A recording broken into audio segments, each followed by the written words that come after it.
are you? And where are you going? What do you want?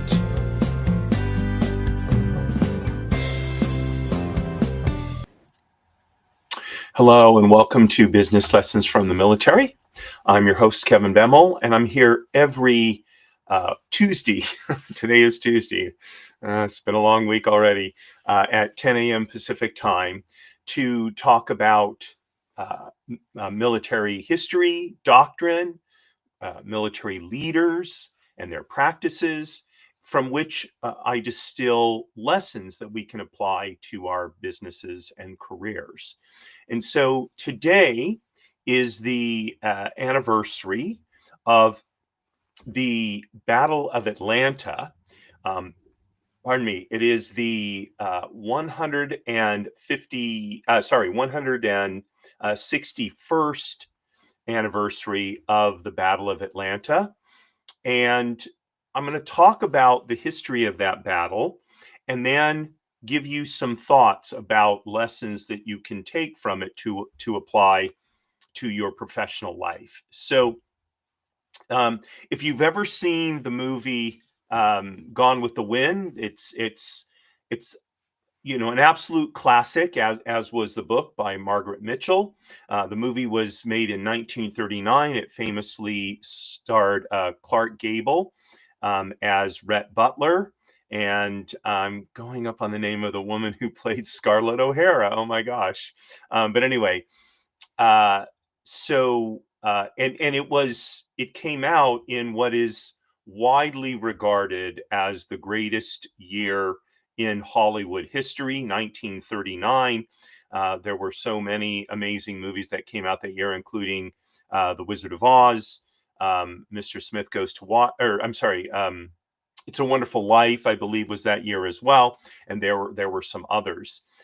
And the reason I raise the issue of that movie is it essentially reenacts the burning of Atlanta, which happened subsequent to the Battle of Atlanta. And basically the burning of Atlanta was staged by the burning of a bunch of old sets on a backlot, on the MGM backlot.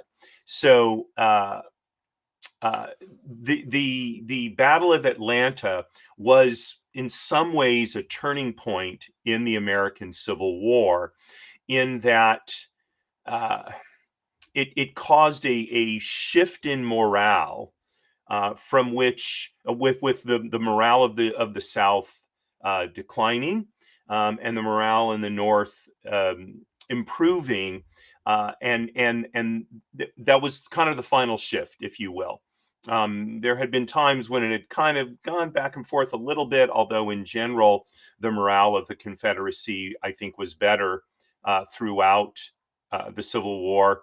It was one of the reasons why the Confederacy was able to hang in as long as they could, or as long as they did, in the face of a tremendous industrial and manpower advantage that the North had. But once morale started to decline and continued to do so, for all intents and purposes, the war was over for the Confederacy, and indeed, a year later, or approximately a year later, an armistice was signed at Appomattox between General Ulysses S. Grant and General Lee, and the Civil War ended. So the Civil War the Battle of Atlanta was fought on July 22nd, again, 1864, 161 years ago today. It was actually fought just outside of the city of Atlanta, although today that would probably be part of the greater Atlanta metropolitan area.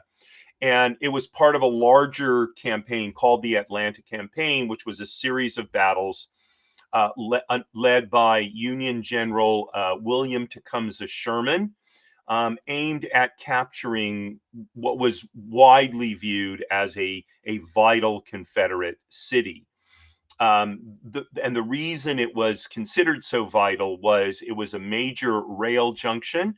The the Confederacy started out the Civil War with just a small percentage of the railroad mileage that the North had, which was a tremendous disadvantage for moving troops, for moving artillery, for moving supplies, and for what railroad network the South did have, Atlanta was a significant hub. It was also a site of a large amount of manufacturing. So there are a lot of factories based there. There were supply depots in Atlanta, and so to lose Atlanta was to lose that manufacturing capacity and to lose the various supplies. Ammunition, that's what I was trying to think of, ammunition, clothing, etc., all of which were in short supply in the Confederacy as what turned out to be the end of the Civil War approached. And then finally, Atlanta was symbolic of the heart of the Deep South, the heart of Dixie. It is today I think the largest city in the South. Although Florida is part of the Deep South, Florida has a different kind of vibe, I think, especially Southern Florida than the rest of the South. So Atlanta really is sort of, Atlanta, Memphis, and New Orleans are probably the three key cities were the three key cities in the Old South, and so the loss of one of them was a major blow to the morale of the South,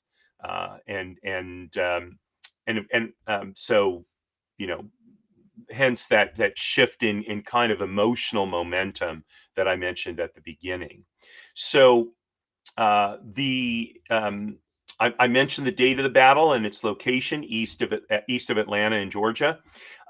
It was fought between the Union Army of the Tennessee under Major General John B. McPherson and the Confederate Army of Tennessee under John Bell Hood.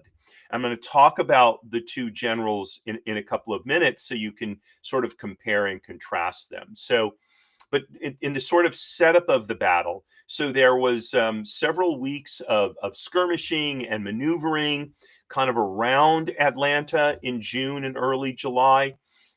Sherman closed in on the city, and the Confederate General Joseph E. Johnston, he had been conducting a strategic withdrawal to delay Sherman's advance and to maintain the integrity and the wholeness, in that sense, integrity of his army. But Confederate President Jefferson Davis replaced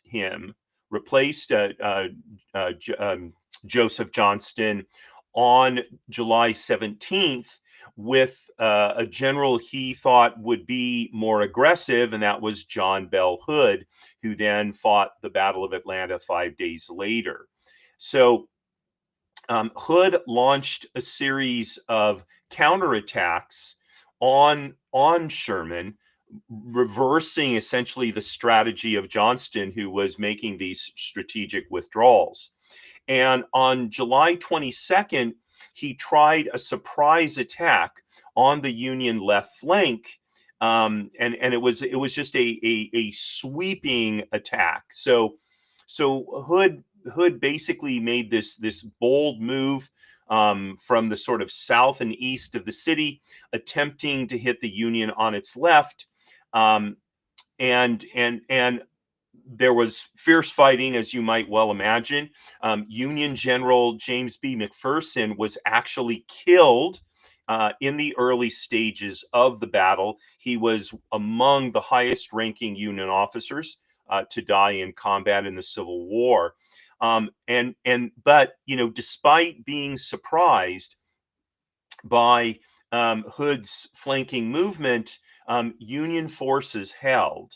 There was heavy fighting centered around a Bald Hill, um, later renamed McPherson Ridge for obvious reasons, and Decatur Road. And Union reinforcements under Major General John A. Logan um, engaged in the battle, and they help repel the Confederate attacks. And in the end, the Union Army prevailed. They held off the attack, and the Confederate forces had to withdraw. The losses were high, especially for a battle of that day. So casualties among Union forces were about 3,700, and among Confederate forces, the attacking forces were, 1.5 times that, around 5,500 soldiers. So you can see total casualties were, approaching 10,000 soldiers, which, this was not World War I style warfare where you would have literally hundreds of thousands of casualties. There weren't machine guns and that kind of rapid fire weaponry. Nonetheless, the casualties were very high. So in the aftermath of the Battle of Atlanta, the city didn't fall immediately, but the Union forces under General Sherman continued to tighten the noose around the city. And after weeks of siege and further battles, notably at Ezra Church and Jonesboro, Atlanta did fall on September 2nd, 1864. So roughly, about a month and a half. About a month and a half after the Battle of Atlanta. So, and as I mentioned, the fall of Atlanta was a major turning point in the war. It boosted Northern morale, and it also uh, basically helped President Lincoln secure his bid for reelection. We tend to think of, because Lincoln is considered perhaps, it's considered one of the probably two greatest presidents of the United States ever, President Washington, President Lincoln. We tend to think of his reelection as being, in the bag. It was not. It was a very contentious election. There were many people who thought that Lincoln not only should not win, would not win, but in the end, he was reelected, and of course, he was assassinated approximately about a year and a half later. And in the end, the loss of the Battle of Atlanta and the eventual capture of it, the eventual fall of Atlanta, really dealt a massive blow to the Confederate war effort, from which essentially the Confederacy never recovered, and it led directly to their defeat in the war. So the Battle of Atlanta is immortalized in artwork, including a quite massive 360-degree cyclodrama called the Battle of Atlanta that's housed in Grant Park in Atlanta. It became a symbol of the destructive power of modern warfare and total war strategy, especially Tecumseh's march to this. Sherman's march to the sea in 1864 after the fall of Atlanta. Sherman basically he did this massive march to the Atlantic Ocean. It was called the March to the Sea, and it was just scorched earth tactics. Nothing was left existing in his path, basically. And it still resonates in Southern memory, the brutality of the warfare conducted by Sherman, and from the North side, they wanted to show the South that continued fighting was pointless, that the war would keep getting worse and worse and worse, and so they needed to surrender. But in the event, it did take a number of months until there finally was a surrender at Appomattox. So that's the history of the battle. We'll take a quick break, and then I'm going to talk about some lessons that we can learn from it. America is a maritime nation.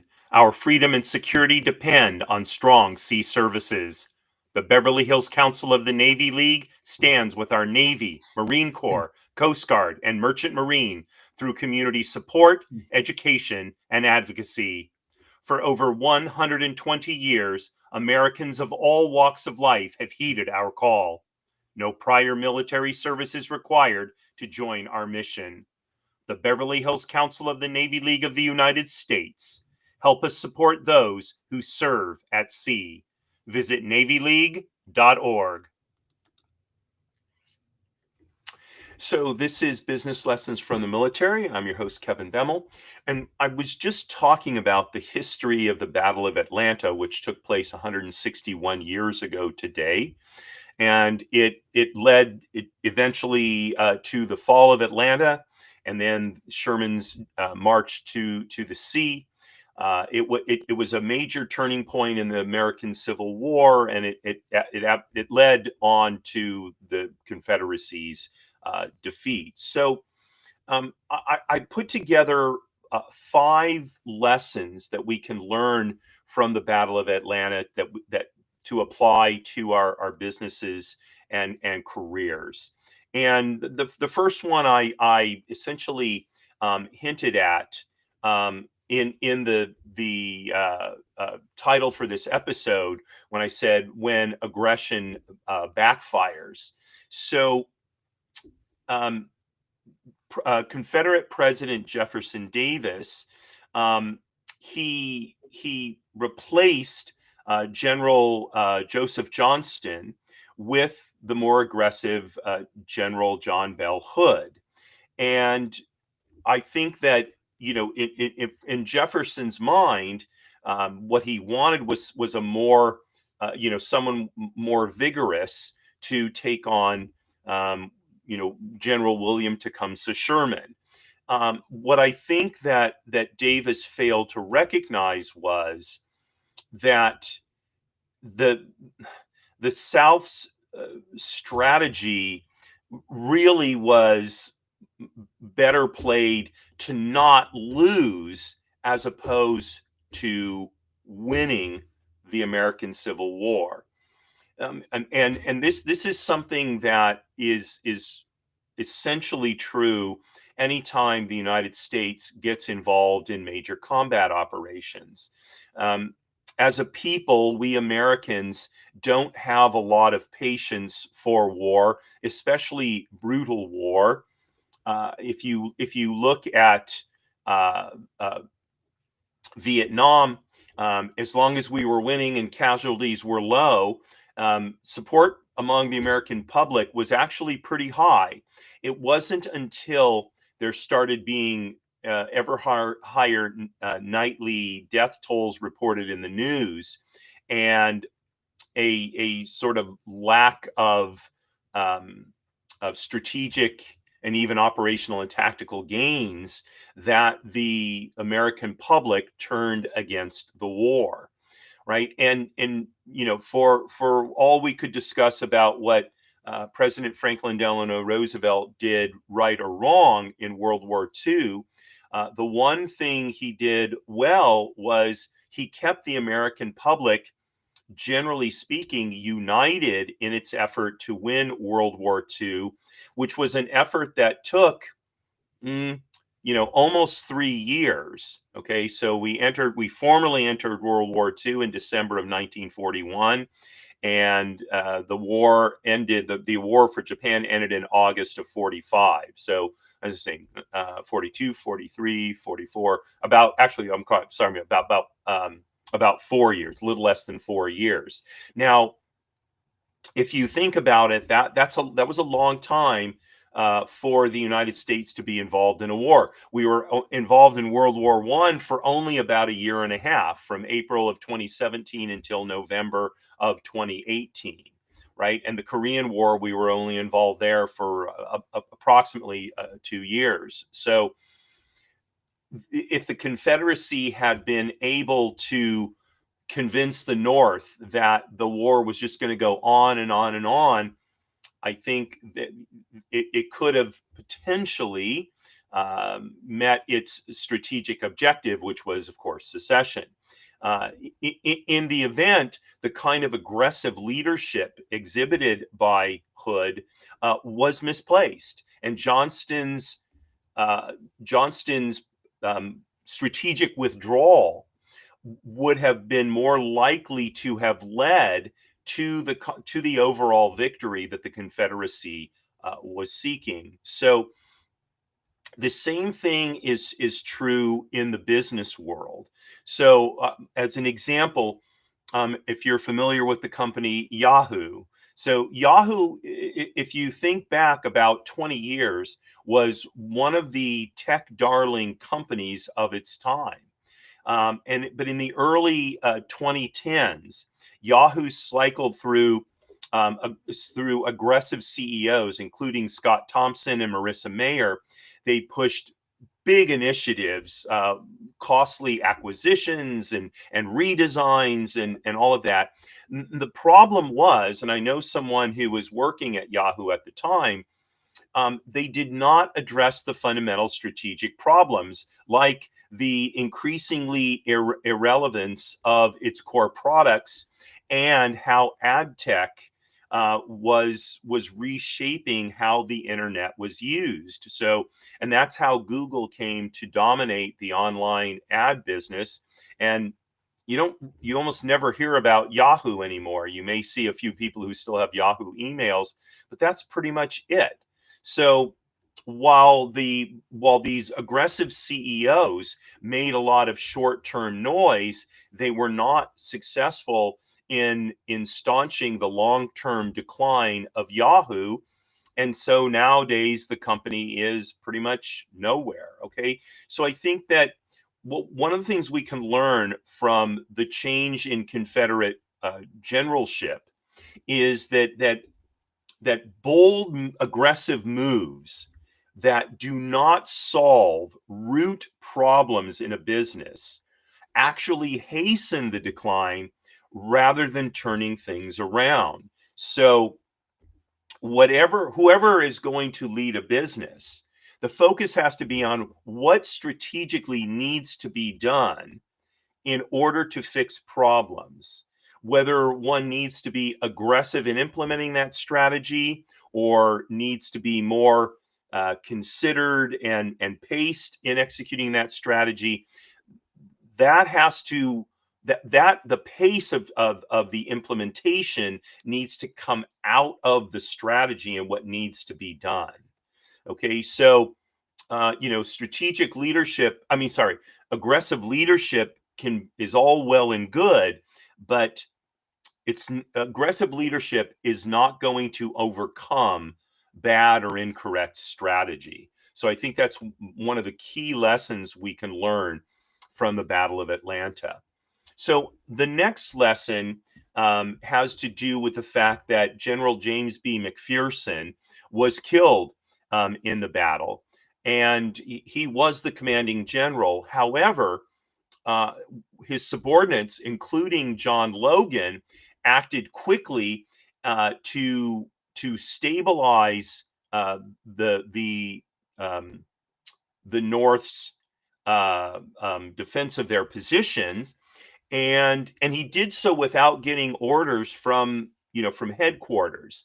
So the fact that he had the gumption, if you will, right, and had the cognizance of the overall battle to be able to respond when the senior commander was killed, that decentralized command became crucial to the northern forces holding their positions and eventually prevailing in the battle. Now, this was an outgrowth of if you saw my show last week, I talked about Napoleon's core structure, how Napoleon reorganized the French army based on building individual core within the overall army, and these core were designed to act fairly autonomously and therefore be able to take advantage of what was happening in their sector of the battle in a more assertive way within the overall strategy that Napoleon set. So you see this army organizational scheme, this army philosophy, strategic philosophy, playing out here now, roughly 50 years later, in the American Civil War, by where the senior commander is killed, and so the subordinate commanders need to step up to the plate and do what's necessary in order to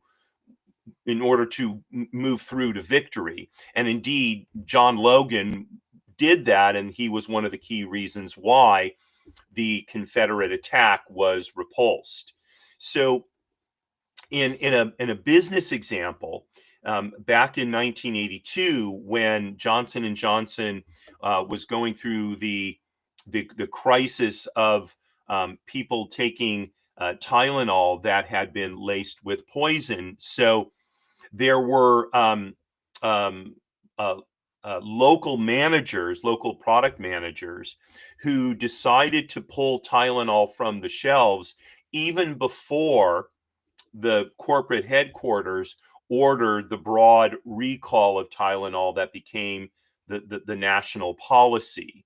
And what this did is it may have, first of all, prevented additional deaths, number one. Number two, it showed that, at least at the local managerial level, they were going to make principled decisions about product management, and take the steps that were necessary to protect J&J's reputation.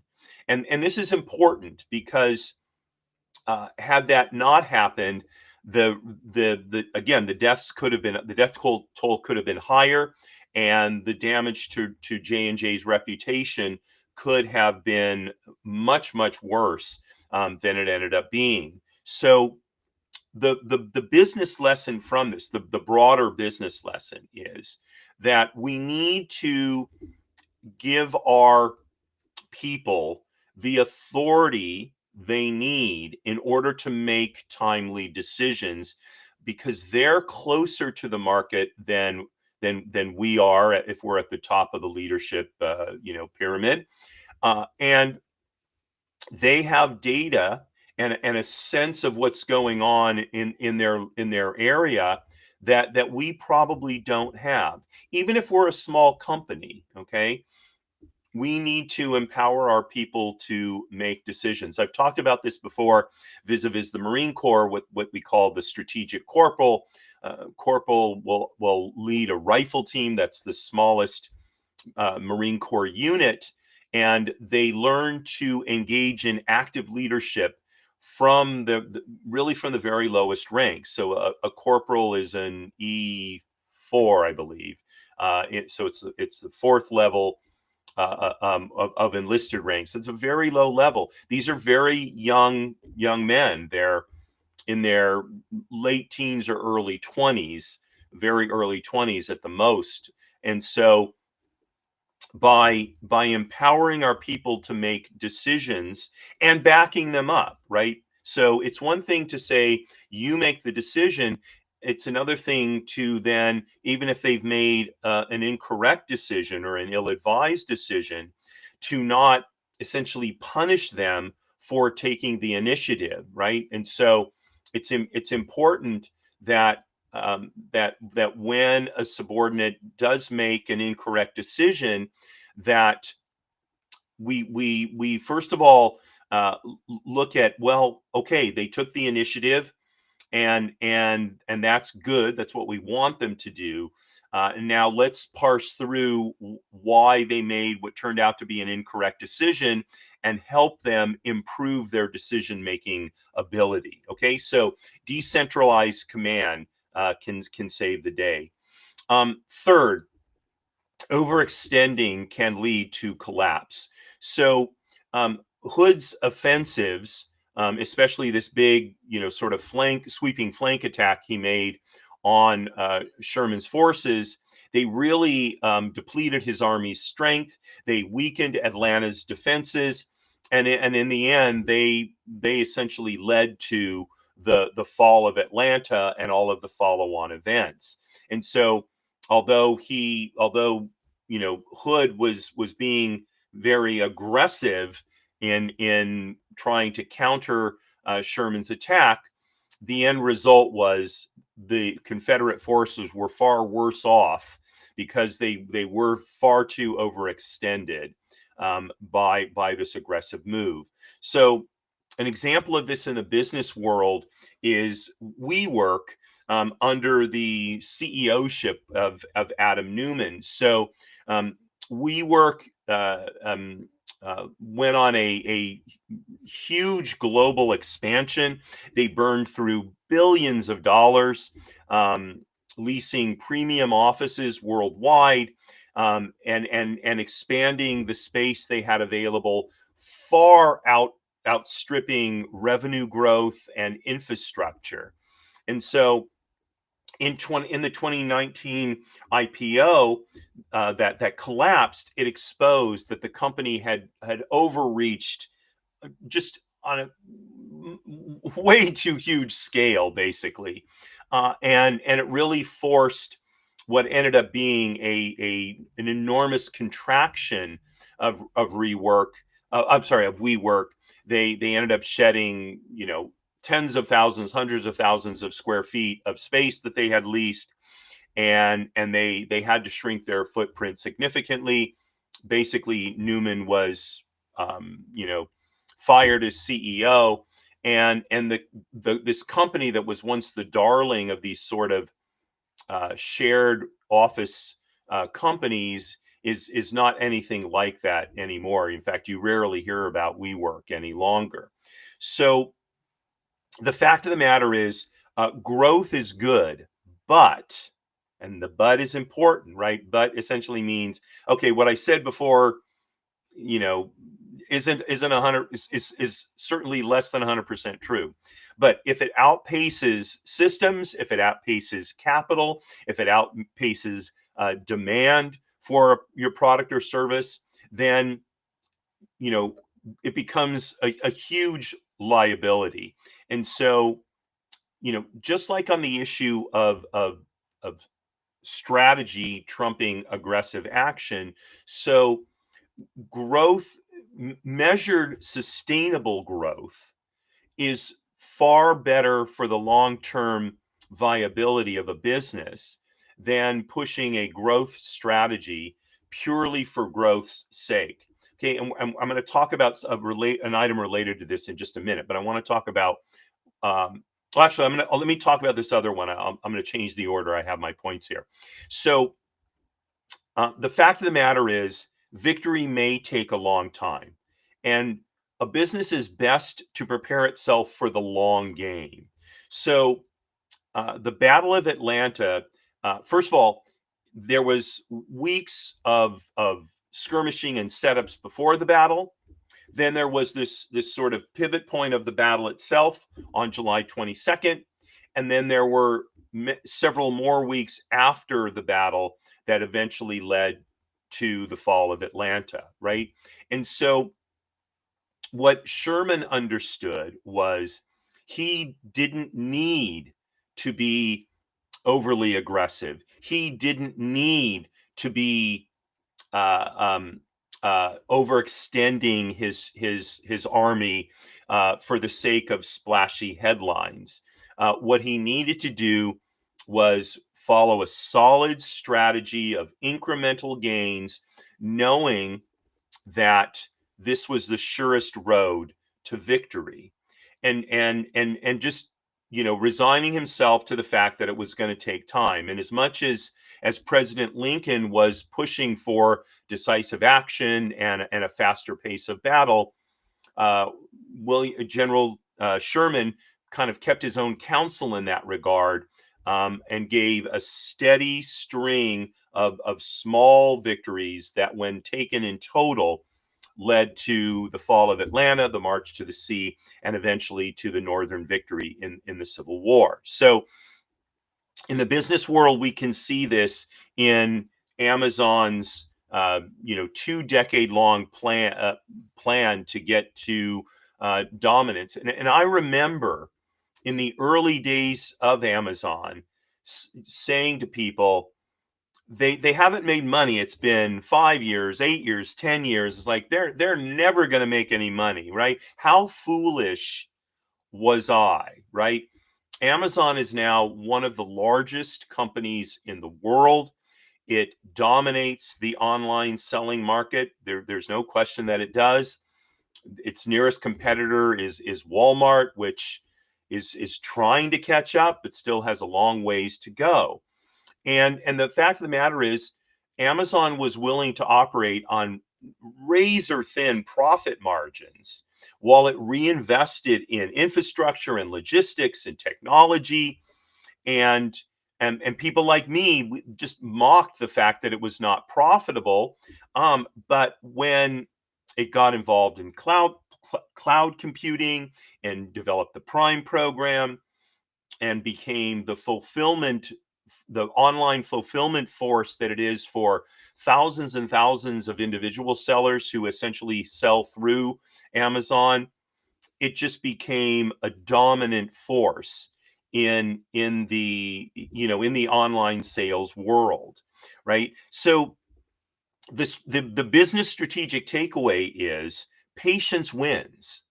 Okay, you look at if we were to compare the strategic approach of WeWork versus Amazon, clearly Amazon's approach is superior, right? And there, so if WeWork had been more patient, right, it could have become a dominant company by now, but it chose not to do that. It chose headlines and staggering growth over the long-term viability of its business. Whereas Amazon, and it was under the guidance of Jeff Bezos during this time, he chose, slow and steady wins the race. And that's almost always the that's almost always the case. So there may be times when sprints are appropriate, but the sprints have to be made within the longer term strategic vision of a company. Okay. And in the end, we need to remember victory takes time. And so we need to prepare for the long game. So that's the fourth business lesson. And then the fifth one is moral victories don't pay the bill. Okay. Now, that's not to say that moral victories have no value. They do have value sometimes. They can hearten our people. In the case of the Confederacy, while this broad, sweeping flanking attack that Hood launched, it was very much in character with the elan that the Confederate Army was known for. The problem was strategically it was I don't want to say it was doomed to failure, but it was unlikely to succeed. Um, as I mentioned a few minutes ago, the Confederate forces were overmatched. They just didn't have the depth of forces to take on Sherman's army. They would have been better off pursuing the strategic withdrawal that Johnston had started, rather than you know sort of throwing caution to the wind and attempting this very dashing attack on the northern forces with the hope of sort of re-inspiring their people. So in the end, um, Hood had tactical flair, but he lost ground, he lost men, he lost strategic momentum. It led to the fall of Atlanta, where manufacturing capacity and military stores were lost, and so you know, even had he won a temporary moral victory against Sherman, he wasn't going to he wasn't going to defeat Sherman, not in the long run. Okay, and an example of this from the business world is BlackBerry. So it's hard to remember, and if you may not have been around during this time, but BlackBerry really had early smartphone dominance with their screens and their little keyboards and such. And for years, BlackBerry touted its superior security and its keyboard design, and it had this core of very loyal users. In fact, that's where the term crackberries came from, because people would be on their BlackBerries all the time sending messages and such. And yet, where are Blackberries today? Nowhere. And it's because as touch screens and the iOS and Android operating systems came along that proved to be much more flexible and much more dynamic platforms for smartphones, they just absolutely eclipsed BlackBerry. And so, BlackBerry was sort of touting, how good we are, and how we've been dominant. The problem, especially in technology, is just because you're dominant today does not mean you're going to be dominant tomorrow. And so BlackBerry would have been much better off, instead of touting where it was at the time, looking at what does the future really hold, and what do we need to be doing to change our strategic direction in order to stay not just viable, but to maintain our lead. Okay, which it did have at the very beginning of the sort of change over to smartphones. So in the end, the fact that Blackberries were a more secure platform, and BlackBerry was right about that, it didn't mean anything, because it didn't translate into market relevance, or even more important, revenue. And so BlackBerry eventually collapsed. And again, where are they today? The answer is nowhere. So these are the business lessons, takeaways that I derived from the Battle of Atlanta. I'll review them real quickly. So, don't replace strategy with aggression. Number one. Number two, decentralized command can save the day. Number three, overextending can lead to collapse. Number four, victory may take time. Prepare for the long game. And finally, when all is said and done, moral victories don't pay the bills. So those are the things I would have you take away from today. I'd love to hear your thoughts, comments, good, bad. All my links to social media will be in the show notes after this episode posts on YouTube. Would love to hear from you. My email address is there as well. Now, for tomorrow, Wednesday at 10 a.m. Pacific time, is People Making Money. And it's our monthly economic echoes, where I talk about the economic data from the preceding weeks.